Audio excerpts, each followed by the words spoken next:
Gracias, rector Sharif, Edgardo, compañeros. Para mí es un placer estar acá para poder compartir sobre una experiencia que en los últimos 11 años no me ha dejado en paz. Porque cada vez que quiero cerrar la hoja del 11 de abril, me tropiezo con un documento, me llama alguna fuente para actualizar algún detalle del caso. Y bueno, todavía 11 años después estamos acá, ¿no? Yo escribí un libro en el año 2003 junto a Sandra Lafuente, que editó Random House, llamado El Acertijo de Abril. Libro que en el año 2012 se volvió a reeditar con La Hoja del Norte, donde se agregan nuevos detalles que a lo largo de los años hemos ido consiguiendo. Debo decir en primer lugar que el Acertijo de Abril se ha convertido, o el 11 de abril se ha convertido apenas en una efeméride, y por ningún lado vemos ninguna intención ni del gobierno, por supuesto que solo ha querido convertirlo en un relato propagandístico, como convirtió la invasión de Bahía de Cochinos por parte de Estados Unidos en la Cuba castrista, ni tampoco por parte de la oposición, que en su programa de gobierno, el señor Capriles, no se ha comprometido con el establecimiento de una comisión de verdad que realmente investigue y que realmente pueda establecer con precisión qué ocurrió ese día. Por lo tanto, estamos librados pues al azar de las interpretaciones, y la que yo vengo pues a ofrecerle a ustedes acá es la interpretación que he ido construyendo a lo largo de mi historia pues con esta fecha. Todos tenemos una, pero también es a lo largo de una revisión de muchos documentos y de muchas reflexiones que he hecho. El 11 de abril para mí se montó todos los meses previos a esa fecha. Si recordarán, empezaron con grandes manifestaciones que derivaron como en una suerte de inminencia sobre una definición sobre el país que queríamos. El 11 de abril era inevitable. Por ejemplo, la Embajada de Estados Unidos, en cables fechados que están en Washington y que obviamente despacharon desde acá, el 6 de abril del año 2002, 5 días antes del golpe, dice que los militares venezolanos estaban descontentos. Recordarán que en aquel momento había una serie de pronunciamientos que empezaron el 7 de febrero del año 2002 con el pronunciamiento del coronel Pedro Soto, y que luego se fueron reproduciendo en una definición que debemos a Teodoro Petkov sobre el goteo militar, como una suerte de goteo, efectivamente. Ese grupo de militares, decía, junto con algunos civiles, estaban preparando un desconocimiento del gobierno tan pronto, decía el cable, como en el mes de abril. Estamos en el 6 de abril. Es un primer indicio para reforzar lo que, en mi opinión, fue un golpe de Estado contra el presidente Hugo Chávez. Un golpe de Estado que se montó sobre entusiasmo de un grupo de marchistas que querían exigir la renuncia, y que no sabían que detrás de ese plan de llevar a la marcha hacia el centro se escondía una respuesta tanto violenta del gobierno, que se defendió y disparó a mansalva contra quienes venían, como una agenda para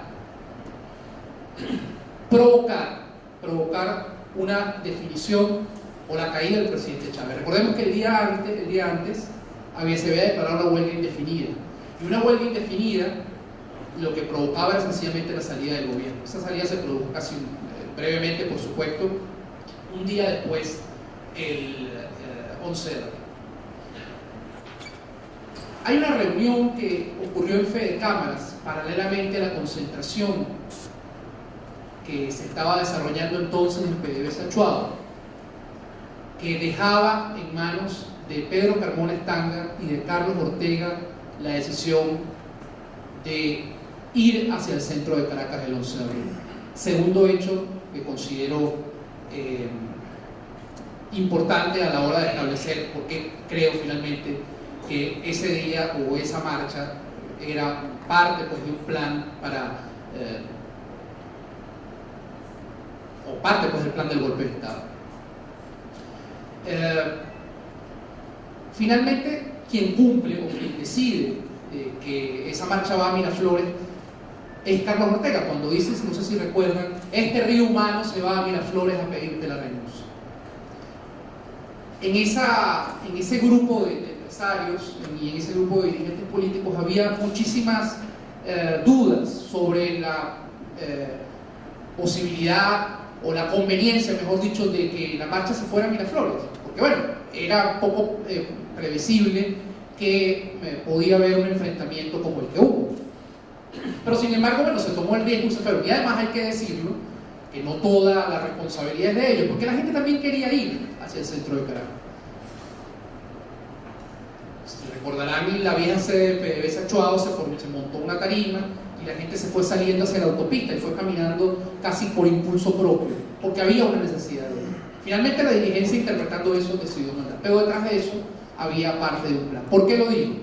Número uno, en el Fuerte Tiuna, a las 2 de la tarde de ese día, el tráfico empezó a introducirse por dentro del fuerte. No es posible pensar que eso es una operación espontánea, porque para eso se necesita algún grado de preparación. Eso en primer lugar.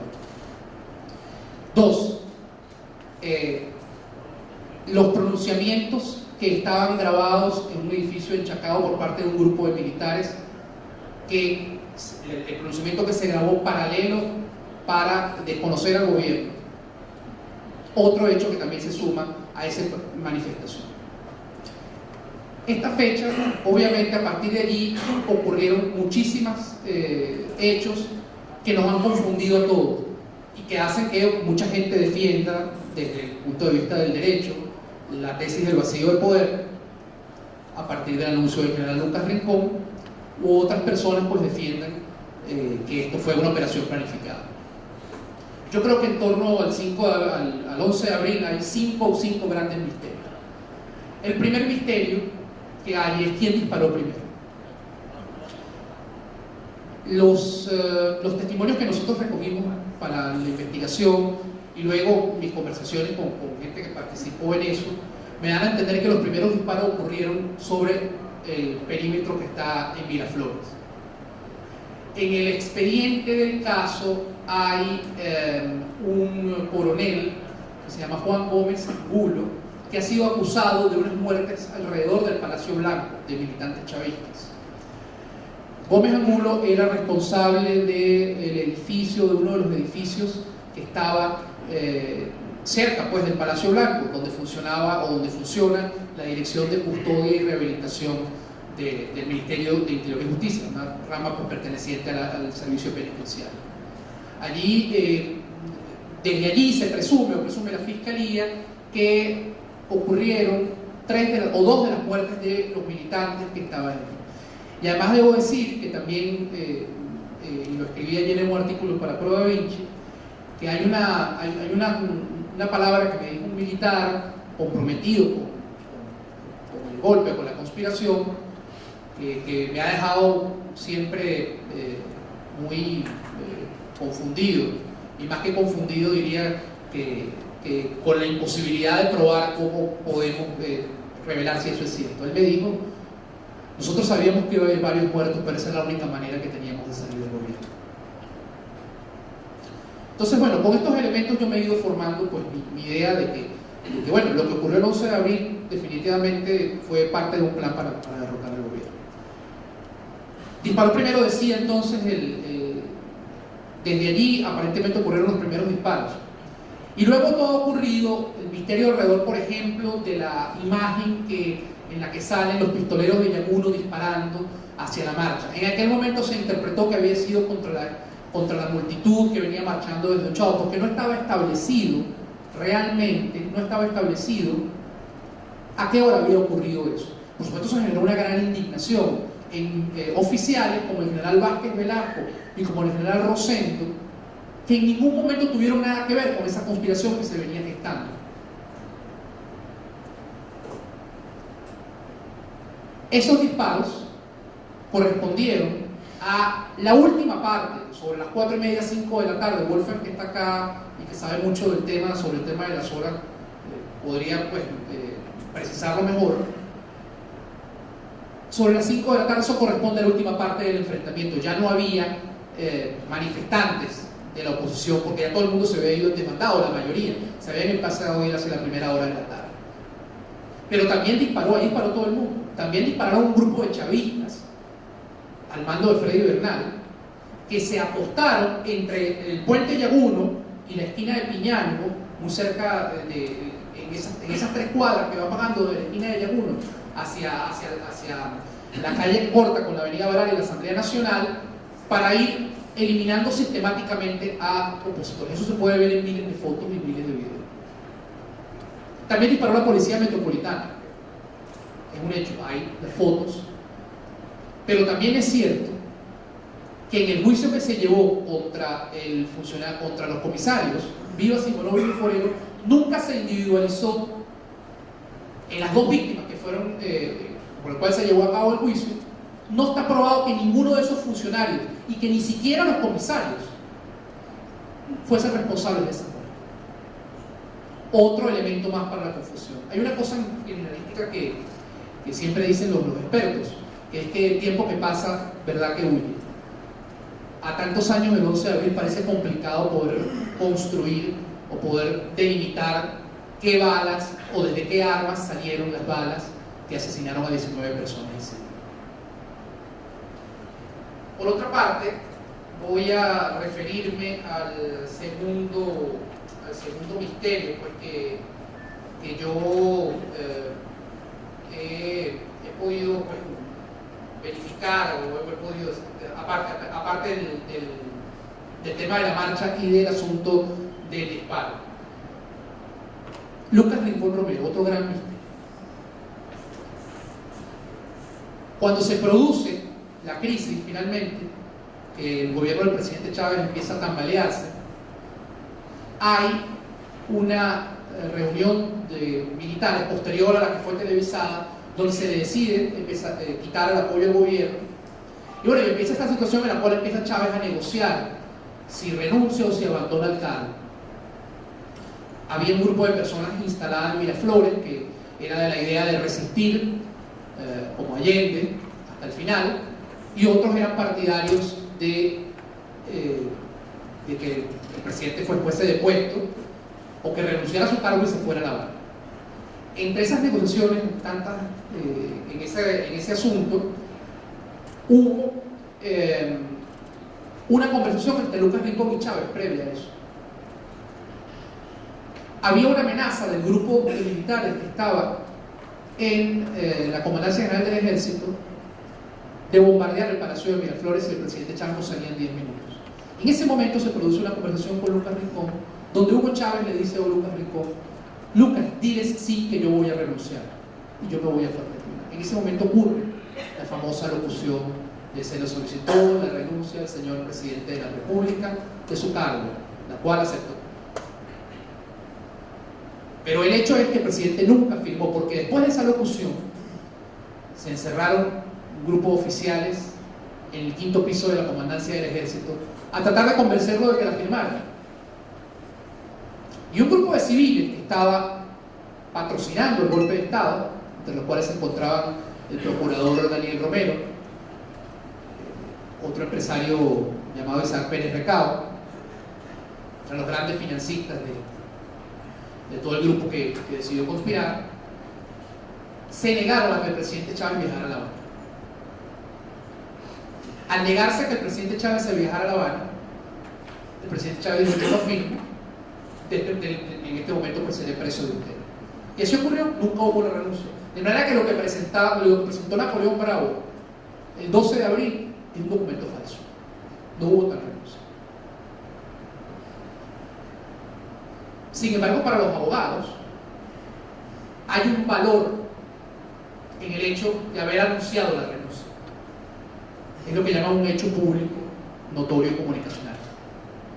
Otra de las grandes dudas que hay y otra de las tantas confusiones. En mi opinión, Chávez no renunció al no tener la firma, pues no era un acto otro de los grandes misterios sobre el tema del 11 de abril. ¿Quién nombra a Pedro Carmona Escándalo?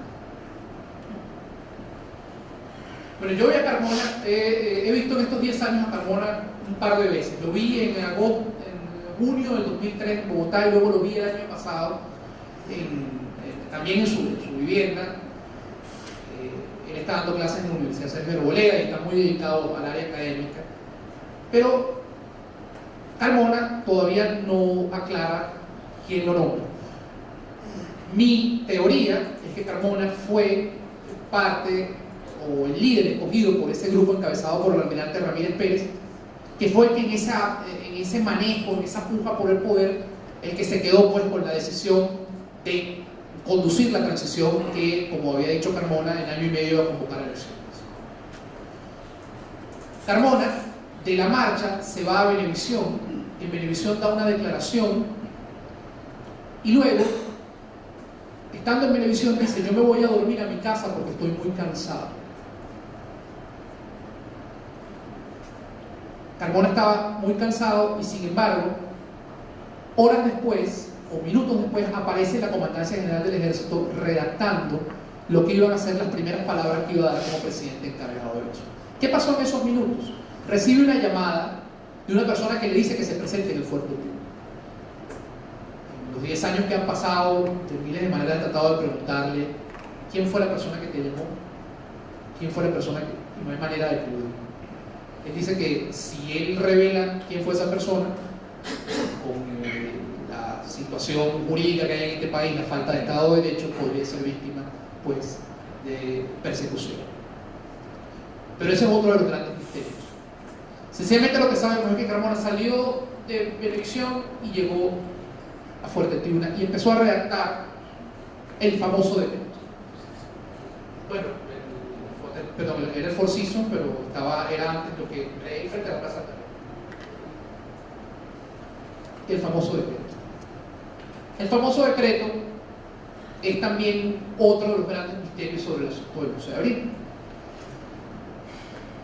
Porque ese decreto tiene varios autores, hasta donde yo he podido establecer. A la primera persona que llaman el 11 de abril para trabajar en el decreto es al abogado Alan Brewer Carías. Alan Brewer Carías se traslada hasta el Palacio, hasta la Comandancia General del Ejército, y empieza a hacer unas observaciones a un documento que ya había visto días previos antes, que se lo habían llevado a la oficina de Jorge Olavarría dos abogados, el que iba a ser procurador, Daniel Romero, y otro abogado llamado José Gregorio Vázquez.